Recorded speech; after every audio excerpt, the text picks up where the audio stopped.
Hello friends, welcome back to my channel. இன்றைக்கி நாம் சுண்டக்காய் வத்த குழம்பு எப்படி செய்கிறதுன்னு தான் பார்க்க போகிறோம். அதுக்கு முன்னாடி நம்ம சேனலை இன்னும் சப்ஸ்கிரைப் பண்ணாதவங்க மறக்காமல் சப்ஸ்கிரைப் பண்ணிக்கோங்க. பக்கத்தில் இருக்க பெல் ஐக்கனையும் கிளிக் பண்ணிக்கோங்க. வாங்க வீடியோக்குள்ளே போகலாம். ஒரு வானல் வச்சுக்கோங்க. 3 டேபிள் ஸ்பூன் நல்லெண்ணெய் சேர்த்திக்கோங்க. நல்லெண்ணெய் சூடான உடனே 1/2 டீஸ்பூன் கடுகு சேர்த்திக்கலாம். கடுகு பொரிஞ்ச உடனேயே கடலைப்பருப்பு உளுத்தம்பருப்பு 1 டீஸ்பூன் சேர்த்திக்கோங்க. இதுக்கு சுண்டக்காய் வத்த குழம்பை பொறுத்த வரைக்கும் கொஞ்சம் எண்ணெய் தாராளமாக சேர்த்திக்கோங்க. ஒரு 1/2 டீஸ்பூன் வெந்தயம் சேர்த்திக்கோங்க. வத்த குழம்புக்கு வெந்தயம் சேர்த்துனிங்கன்னா செம்ம டேஸ்ட்டாக இருக்கும். இப்போது எண்ணெயில் சுண்டக்காவை சேர்த்திக்கலாம். பச்சை சுண்டக்காய் தான் நான் சேர்த்திக்க போகிறேன். மீடியம் ஃப்ளேமில் வச்சுக்கோங்க, ஹை ஃப்ளேமில் வைக்காதீங்க. சுண்டக்காய் வெடிக்கும், அதனால் இந்த மாதிரி பட்டுன்னு வெடிக்கும். அதனால் நீங்கள் மீடியம் ஃப்ளேம்லேயே வச்சுக்கோங்க. ஒரு 5 மினிட்ஸ் மூடி போட்டு வச்சிடலாம். மூடி போட்டு வச்சாச்சு. ஓப்பன் பண்ணி லைட்டாக வதக்கி விட்டுடலாம். ஒரு மீடியம் சைஸ் பெரிய வெங்காயம், கொஞ்சமாக கருவேப்பிலை தலை சேர்த்து வதக்கி விட்டுடலாம். நான் ஆல்ரெடி ஒரு 5 பெரிய வெங்காயம், மீடியம் சைஸ் பெரிய வெங்காயம், 4 தக்காளி, ஒரு 4 பல் பூண்டு போட்டு நான் ஃபைன் பேஸ்ட்டாக அரைச்சி வச்சுருக்கேன். அதை இதோட சேர்த்திக்கலாம். நீங்கள் இப்படி அரைச்சி தான் சேர்த்தணும்னு இல்லை. இப்போ வெங்காயம் கருவேப்பிலை சேர்த்துன உடனே ஒரு 4 தக்காளி மீடியம் சைஸாக பொடியாக கட் பண்ணிக்கோங்க. கூடவே ஒரு 4 பூண்டு போட்டு அப்படியும் வதக்கிக்கலாம். இந்த மாதிரி ஃபைன் பேஸ்ட்டாக அரைச்சும் வதக்கிக்கலாம். நான் இன்றைக்கி இந்த மாதிரி ஃபைன் பேஸ்ட்டாக அரைச்சி தான் வதக்கிக்க போகிறேன். நல்லா கலந்து விட்டுக்கோங்க.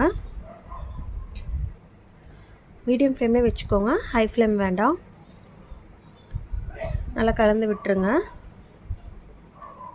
இப்போது நம்ம மசாலாலாம் சேர்த்திக்கலாம். வெங்காயம் தக்காளி நல்லா வதங்கிடுச்சு லைட்டாக.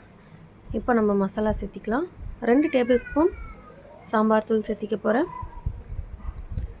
மேக்ஸிமம் 2 to 2 டேபிள் ஸ்பூன் சேர்த்திக்கோங்க. 1/2 டீஸ்பூன் மஞ்சத்தூள்,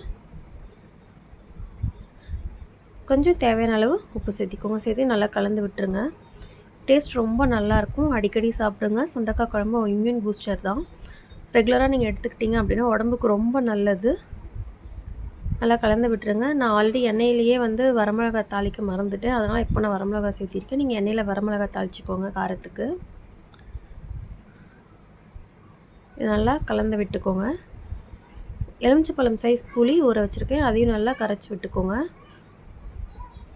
புளிப்பு உங்களுக்கு எவ்வளோ டேஸ்ட்டு வேணுமோ அது தகுந்த மாதிரி நீங்கள் புளியை ஊற வச்சுக்கோங்க. எனக்கு எலுமிச்சைப்பழம் சைஸ் நான் புளி ஊற வச்சுருக்கேன், போதுமான அளவு.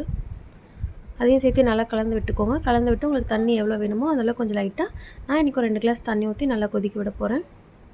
உப்பு காரம் கரெக்டாக இருக்கான்னு செக் பண்ணிக்கோங்க. ஓரளவுக்கு கொதிக்க ஆரம்பிச்சிருச்சு.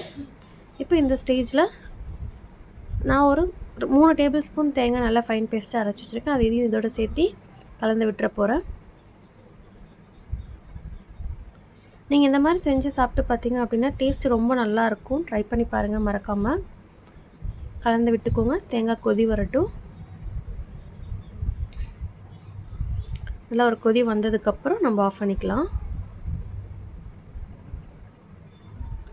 லைட்டாக கொதி வர ஆரம்பிச்சிருச்சு. ஓகே, நல்லா கொதிச்சிருச்சு.